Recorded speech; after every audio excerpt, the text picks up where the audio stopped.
Audio Jungle.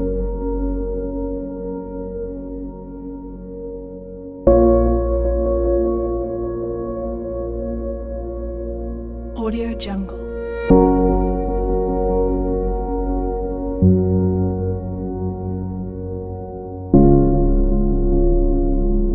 Audio Jungle.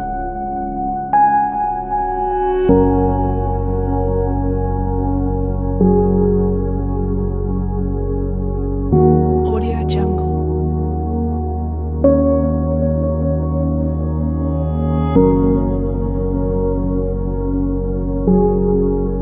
Audio Jungle. Good morning, everyone. Nini mga kabuntago ni sa ato ang morning devotional. And again, we praise God for His goodness and mercy to every one of us. Kung sagid siya kaayo nga ning pamata nato nini mga kabuntagon, di ba? So, angay ginato siyang dahigon o malandungan sa iyahang gugma nga ni nato. Ingunana ka mahigugmaon ang Dios nga to ang gialagaran. Diin siya nagabantay, nagabuhat sa tanan. O na nga wa gitay angay kahadlukan. Tungod kay siya nagahimo ug nagatabang nga his matagos kanato. Now ini mga kabuntagon, I would like to share to you about the life of David. You know, si David sa diha nga gitawag siya sa Ginoo, he is a simple man. He is a shepherd. O sa diha nga siya usa ka shepherd, not only a shepherd but the last among his family because he is the youngest. And the culture of the Jews, being the youngest, mao nay pinaka-last mga kaigsunan. Dili pareho sa ato aron nga ang pinaka-manghud gani unsa man siya, pinangga gina ang kinamanghuran, pero sila ha pinakaubos na kay maunay suguon kay ang papa musugo sa magulang, ang magulang musugo sa manghud. Kung 5 sila, ang ikalima gyud mo trabaho ana. Mao na ang kaning kinabuhi ni David. But you know what? God chose David. Ug ato ang tan-awon karon unsay naa ni David. Nganong gitawag siya sa Ginoo nga after God's own heart. There are 10 reasons why David called a man after God's own heart.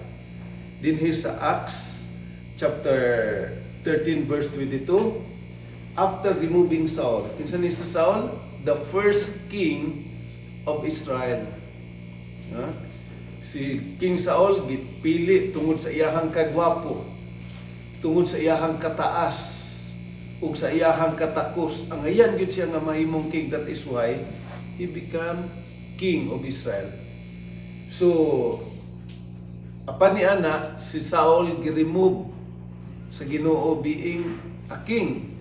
He was chosen as a king, mga kaigsunan, pero gi-remove siya sa Ginoo tungod sa rason nga nakasala siya sa Dios. Gingon he made David their king. He testified concerning him, I have found David, son of Jesse, a man after my own heart. He will do everything I want him to do. So, imong makita nga after gitawag si David nga man after my own heart, kinsa nagingon ang Dios, meaning gasunod gid si David sa kinabuhi sa Ginoo. Makaingon ta nga si David sa magtan-aw kanining mga text, si David perfect gyud, wa gyud sala. Then he will do everything I want him to do. Ingon siya nga kini siya muhimo gyud unsay gusto sa Ginoo. So, tanaw nato si David, ngano unsa may naa niya. And remember, kung imong tanawon si David, makasasala gid siya. Abi ninyo, unsay sala ni David? Kaning adulteros siya. Kay si Bathsheba, naiba na. Gikamang ni David. Unya, sa diha nga gikamang ni David, ning buros man ang iyahang gihimo, iyang gipapatay ang bana. ingon ana ang sala ni David, but here in this text nag-ingon nga he do everything I want him to do after my own heart, ingon ang Ginoo. Pero nganong inana iyahang laging kinabuhi? So man inana ba ang picture na to sa Ginoo? We will try og tan-aw sa kinabuhi ni David. Unsay kinaiya ni David? Una, nganon natawag siya man after God's own heart not because he did not commit sin, but he is humble. David is very humble. You know, in this text, in Psalm 62 verse 9, lowborn men are but a breath. The highborn are but a lie. If weighed on a balance, they are nothing. Together, they are only a breath. Bisan pa di ay kunog katong mga naa sa ubos, nga bahin sa iyahang kinabuhi, o katong tag-as, wala gid na siya'y kwinta. Ang importante di ay pareho ra gyud na sila. They are nothing. Kita nothing ra gyud ta bisag unsa may status atong kinabuhi. Giangko ni David ug iyahang gibati nga unsa ra gud ko sa ako ang kinabuhi.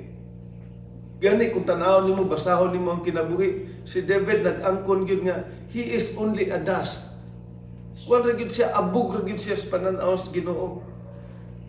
Ingon ana ang iyahang pag-angkon siya ang kinabuhi. That is why, one of the reason why David gitawag siya man after God's own heart, because one of that is he is humble. Mga kaigsunan.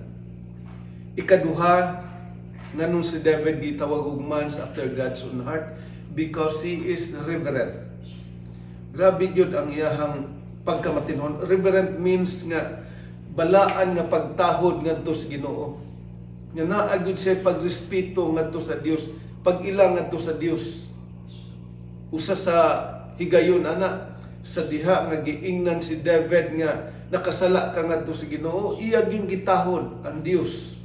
Ug dili gyud siya mohimo ug pag-react ngadto sa Ginoo. Gani in Psalms 18 verse 3, ingon siya, I call to the Lord who is worthy of praise, and I am saved from my enemies. Iyahag yung gi-recognize ang Ginoo. That is why naagid niya ang pagtahod sa Ginoo, ngayon siya nga luwas ko sa Ginoo gikan sa ako ang mga kaaway tungod kay ang Dios naa nako. That is why si David, usa sa mga reason nga nahimo siyang mans after God's own heart. Ikatulo, nganong si David gitawag og mans after God's own heart, because he is respectful. In Psalms 31 verse 9, ingon ang Dios, be merciful to me, O Lord, for I am in distress. My eyes grew weak with sorrow, my soul and my body with grief. Grabe gyud ang iyahang kuan pagka marespetuhon ngadto sa Ginoo. He is respectful to the Lord and to the servant of God. In fact, when he commit sin, nangayo siya sa Ginoo, Lord, be merciful to me. Mao gid nay naa sa kang David. Si David ang iyahang kinabuhi ups and down. You know, one of sin of David nga le na ay pagkuan sa iyahang gingharian, hampak ang iyang gingharian, usa ni ana sa iyahang pag-count sa iyahang mga soldiers. Ug ang Dios wala nalipay ana, gibadlong siya nga ayaw na David, gibadlong sa prophet, pero ning padayon siya, and sa diha nga iyahang nadiskobrehan nga nakasala siya sa Ginoo, he is submissive, respectful sa judgment sa Ginoo. That is why nag-ingon siya, be merciful to me, O God. Mogya po na sa to ang mga kaigsuunan. Then, the next thing, nga no si David, gitawag og mans after God's own heart, because he is only o he always trust to the Lord. Naagi iyang pagsalig ngadto sa Ginoo. There are trials, hardships sa kinabuhi. Nagsalig yun siya sa Ginoo. That is why he wrote in Psalms 27 verse 1, "The Lord is my light and my salvation. Whom shall I fear? The Lord is the stronghold of my life. Of whom shall I be afraid?" Kumusta sa ato ang mga igsuon? Sa ato ang pagkinabuhi adlaw-adlaw? Sa diha nga naay mga kahadlok nato, kabalaka nato. Nahadlok ba ta? Si David sa diha nga naay hulga sa iyang kinabuhi, yun siya, "Whom shall I fear? The Lord is my stronghold of my life. Whom shall I be afraid?" Nganong mahadlok man ko? He knows that God is with him. And remember nga sa diha nga kita naa sa Ginoo, God is with us.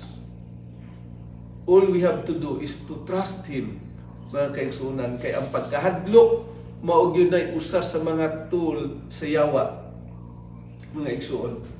Because devil o Satan wants the people afraid. Tanawa sa ato ang panahon ron.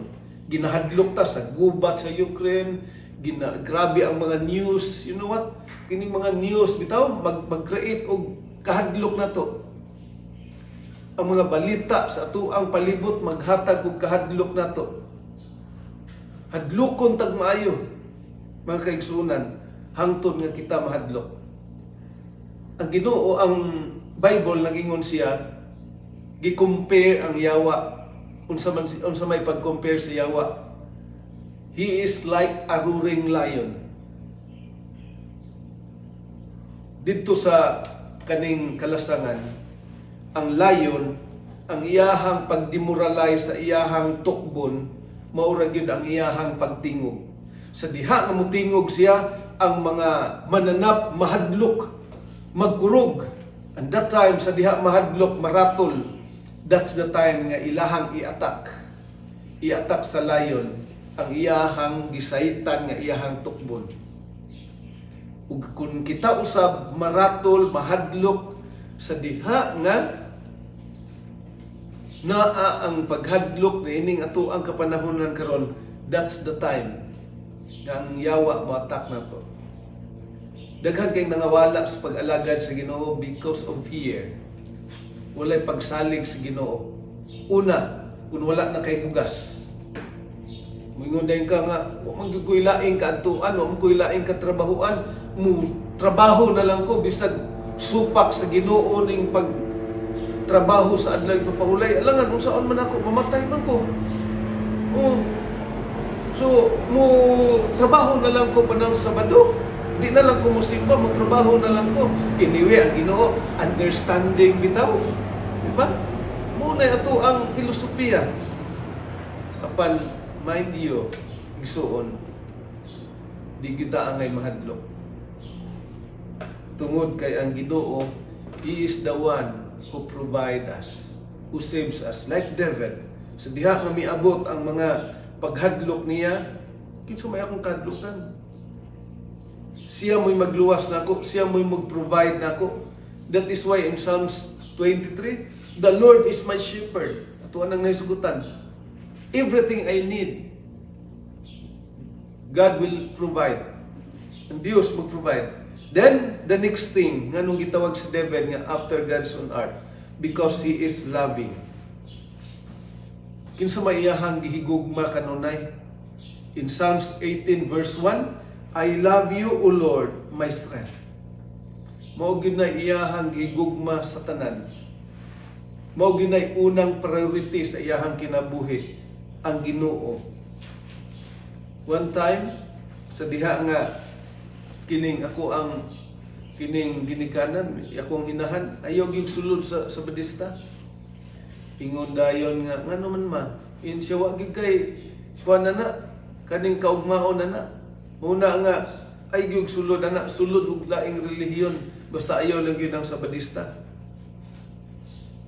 Apan, sa diha nga, unahon na to pagigugma nga to ang ginikanan kay sa Ginoo, that's the time nga mawala gid ta sa Ginoo. But remember, si Jesus nag-ingon diha sa Matthew chapter 10 verse 35 to 40, kinsa tong nahigugma sa iyang inahan, amahan, anak, iyahang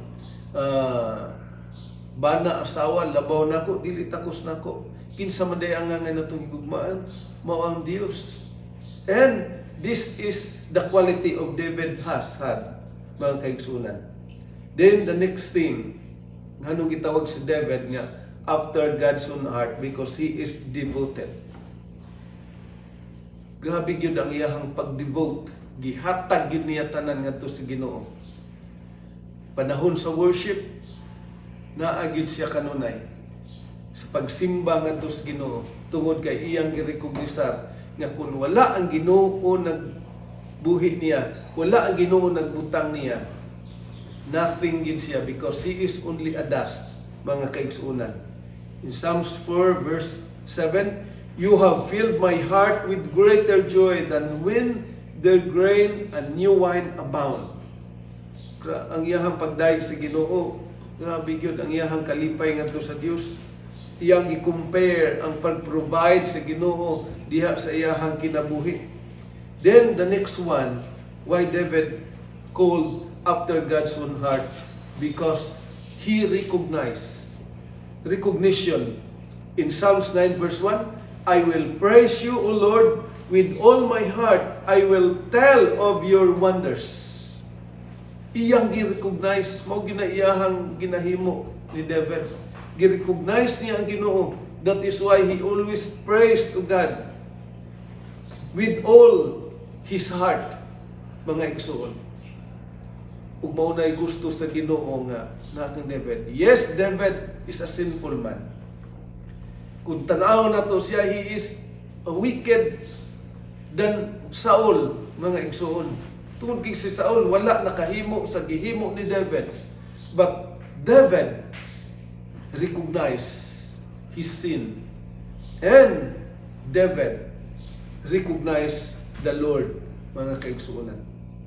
Then the next thing, unsa na akong David, why he called after man's good own heart? Because he is faithful. In Psalms 23 verse 6, ingon siya, "Surely goodness and love will follow me all the days of my life, and I will dwell in the house of the Lord forever." Kumusta ka atong commitment, mga kaigsunan? Sa diha nga naay trials, hardships ato ang kinabuhi, are we willing to dwell in the house of the Lord forever? Meaning, kanunay yung kamusimba magpabilin sa Ginoo? Kung wala na mo din kang serhan, mga kaigsunan, are you willing to be faithful ngadto sa Ginoo? Basin og wala na mo din kang serhan, moingon na pud mo, wala naman ko kang serhan, wala na pud ko sa Ginoo, babay na pud Ginoo. Useless ang ato ang ayo himo ang kuan mao na ingon si kining ingon ang Dios through kay John, ingon siya, ayaw tuguti nga naay makailog sa purong-purong nga naanan ninyo. Ayaw tuguti nga ang kinabuhi nga gihatag kaluwasan sa Ginoo nga naa nato, aton tugutan nga kuhaon ni siyawa, kay ang yawa mukuha nining mao nga purong-purong, mukuha nining kaluwasan nga naa nato. Igsuon, please be faithful to Him. David commits sin, mga igsuon, but he is faithful to the Lord. Tungod kay wa siya maluya sa iyang pagpangalagad sa Ginoo. He dwell in the house of the Lord, ingon siya, forever. Di ko backslide, Ginoo. Bahala, nagkapila ko matumba sa ako ang pagpangalagad diha nimo. Bahala kapila ko nasipyat. Basta magpabilin gyud ko diha nimo. Bahala nag-unsay ikasulti sa uban. But I will be with you forever. Then the next thing, why David becomes man's after God's own heart, because he is obedient. Matinumanon gud si David. Yes, masipyat siya. Kay kitang tao din, masipyat man kita. Bisan gali ang ngalan nga perpekto. Na may ngalan perfecto, no? Kisay perfecto ngalan rin, wala. Pero nakadungog tag ngalan nga perfecto. Makasala ba na si perfecto? Yes. Bisag ang ngalan perfecto pa. Makasala gyud, mga kaigsunan. But the only thing nga gihimo ni David, obedient gid siya sa Ginoo. Nagsulat siya diya sa Psalms 119 verse 34, give me understanding, and I will keep your law and obey it with all my heart. Mga kaigsunan, ang gipangayo sa Ginoo nga matinumanon ra gyud taniya. Nga bisan unsa man ang mahitabo sa atong kinabuhi, na may pagkadigyas na to. Kita kung maglakaw ta ng ako, nakuha man ko sa bukid, nagtubo ko sa bukid, bisan pag maayo na kay kumulakaw diya sa bukid, magtiniil ko, pero madigyas biya gyapon ka. Ha? Madigyas gyapon ta. Bisan unsa pa ta ka maayo anang dalan nga atong giagian, kay nay mga dalan nga danlog nga masipyat kita, madigyas kita, matumba kita. Pero pabilin ba nga, nadigyas, tumba man ko, pabilin na lang ko dinhin, higda na lang ko dinhin? No. For you to reach your destination, you must to stand. Kinahanglan nga mutindog ka. Like David, he is obedient to the Lord. Pagtanaw niya nga nakasala siya, yes Lord, I will obey you. Whatever judgment you have given to me. Then, the last thing, ngano si David after God's own heart, because he is repentant. In Psalms 25 verse 11, for the sake of your name, O Lord, forgive my iniquity, though it is great. Kining iniquity, ug sins, lahi ni. Kining iniquity, kanunay ni mo, nabalik-balik ni mo ba?